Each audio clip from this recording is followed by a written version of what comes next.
Hi, my name is Anacreon, and I'm a Japanese learner and software developer who's been highly involved in a few Japanese learning communities and has built some tools that I've heard a lot of people have found useful. I used to run a quickly growing YouTube channel until around early July 2021, when Matt from the Matt vs. Japan YouTube channel abused YouTube's DMCA policy to get my account permanently banned because I shared some content that shone a little too much light into a shady character.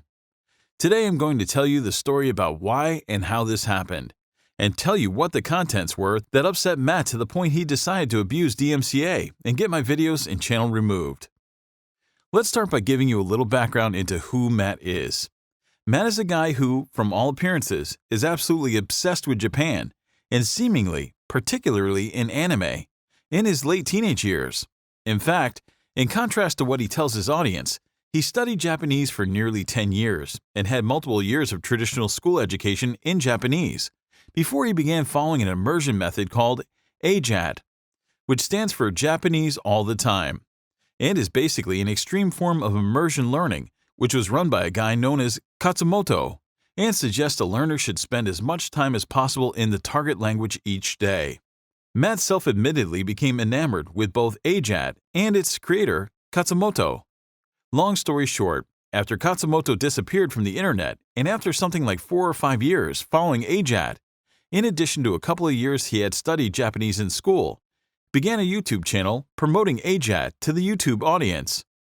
This endeavor didn't really seem to have much to offer that wasn't already on the original AJAT website, so never gained a large audience like other language learning resources.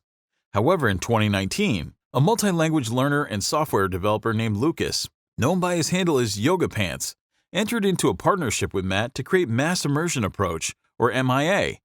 Lucas's history and expertise in creating language learning tools allowed MIA to quickly gain a lot of traction and money as people signed up to get the exclusive language learning programs Lucas was making that could be found nowhere else at the time.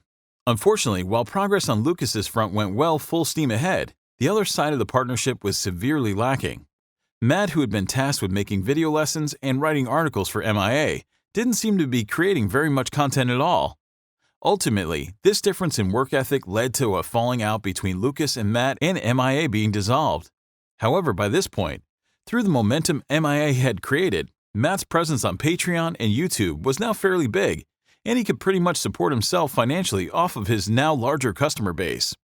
So he created a new company called Refold, where he seemingly just continued doing the same sort of things he had always done on YouTube and Patreon, which from my perspective involved primarily running his YouTube channel and making his income by promoting ideas that are almost all primarily borrowed from both AJAT and other immersion learning methods and communities.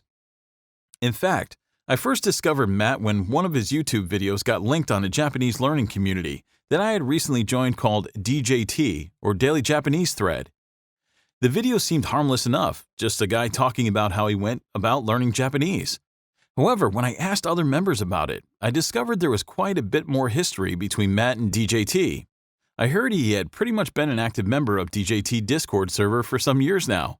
Furthermore, he had also been banned from DJT multiple times, before he had created alts or alternate accounts to avoid these bans and keep participating under the guise that he was someone else.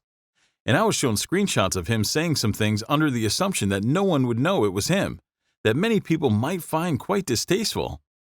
This was shocking to me and quite confusing, because based on his YouTube videos, he didn't seem to me like someone that would do such things. But nevertheless, it appeared he had become somewhat of a running joke within the community, even so far as DJT members creating funny video compilations of him, and people following his methods pointing out how bad they were at Japanese in hilarious ways. I got such a kick out of these videos that I decided to make a YouTube channel myself and make my own funny compilation video about Matt. I got quite a few laughs from people for making the video and had quite a lot of fun with that. Afterwards, I continued to use my YouTube channel for creating educational videos for Japanese learners. As time passed, I also created many other tools and resources besides my videos for my friends at DJT, and had met some pretty interesting individuals there, including one man named Doth, who had written up a large post on Reddit detailing his journey from zero Japanese to passing the JLPT N1 test in less than 500 days.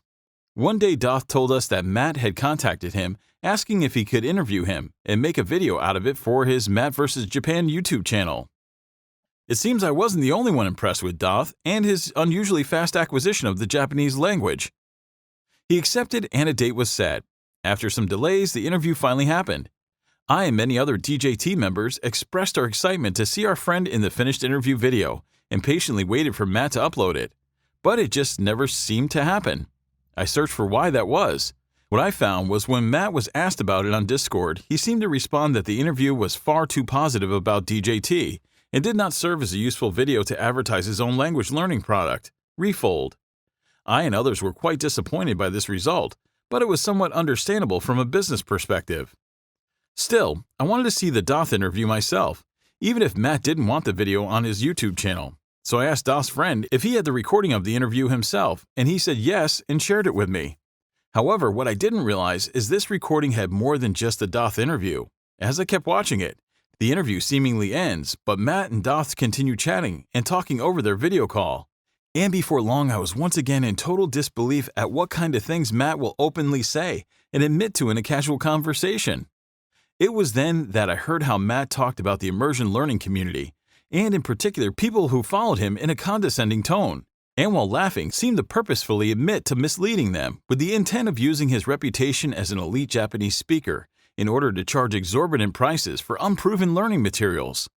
Not only this, he also mentioned that the products that he had released on his Patreon, like JP1K Deck, were certainly unproven and definitely of questionable quality, and hadn't taken very much time or thought to produce. Not to mention that the narrative that Matt is somehow among the most successful learners of Japanese is pretty questionable, considering how he constantly misrepresents how long he's actually been studying, and how poor his achievements are in comparison to a lot of community members that I've met personally. And to this point, even Matt himself seems to agree with based on what I heard him saying to Doth. Anyways, when I heard him saying all these things, it was really quite disturbing. And I know that I've previously been known to make fun of Matt here and there just for the sake of entertainment, but this time it was different. I really thought people deserved to know how it seemed he really thought of them, and that his attitude of genuinely seeming to want to help them was more or less just pretend, and according to what he said, his main motivation can easily be interpreted to be to deceive people and profit off them, while admitting to 90% of learners that buy his products would never reach basic fluency in Japanese. I edited together a video based on the interview audio and uploaded it to YouTube. It gained thousands and thousands of views in just 3 days. I was overwhelmed by the incredibly supportive reaction the community had towards it, and seemingly how wide of a reach the video had. Many people thanked me for informing them about the other side of Matt that they were not aware of before buying into his methods and Patreon products. This was exactly my hope, that people could now make a more informed decision about who they choose to pursue their language learning goals.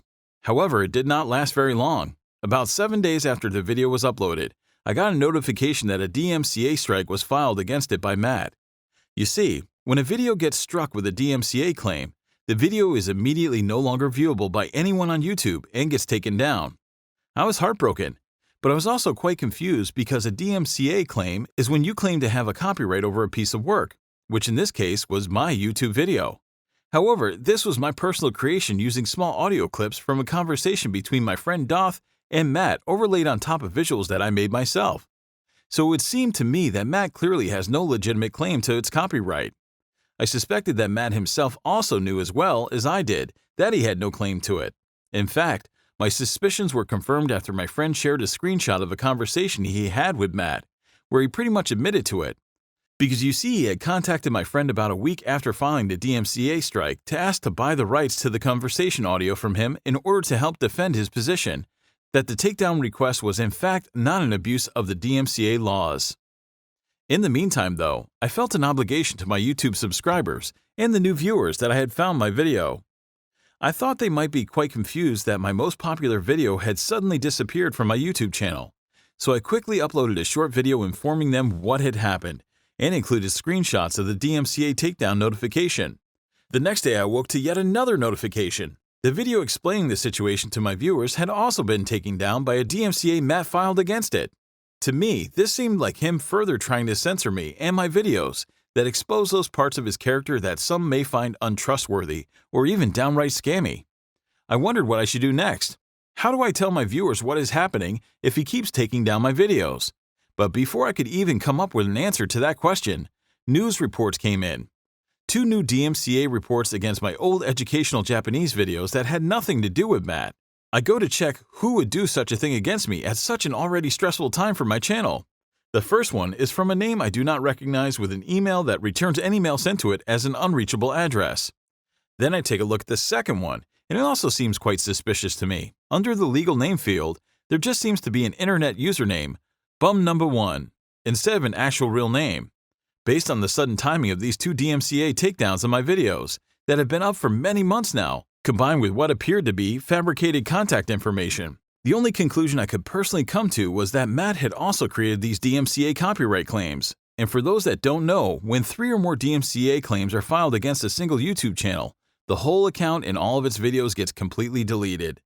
Now it's completely silenced on YouTube, with no way to even tell my viewers why my channel was gone. It appeared to me that this had been his goal all along, because it was about a week after this that I was shown screenshots of the conversation where he was trying to buy the rights to the interview audio from my friend. The wording he used seemed to imply that getting my channel deleted was indeed his end goal.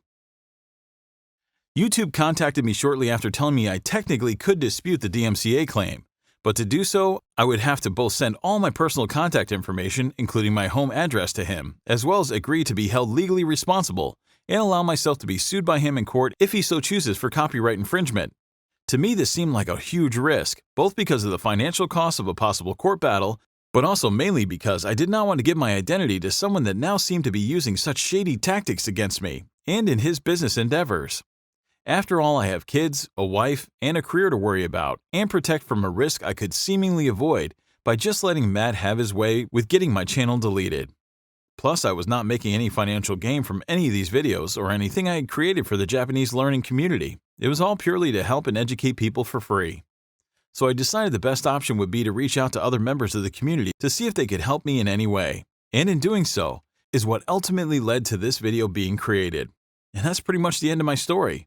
I hope this message reaches someone who isn't as informed about everything going on behind the scenes and helps them make decisions going forward.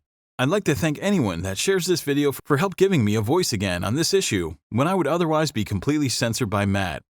If you want to check out the videos that caused Matt to send the DMCA requests or anything else I've made, please check out linktr.ee/ANACREON. I wish you all the best in your language learning adventures.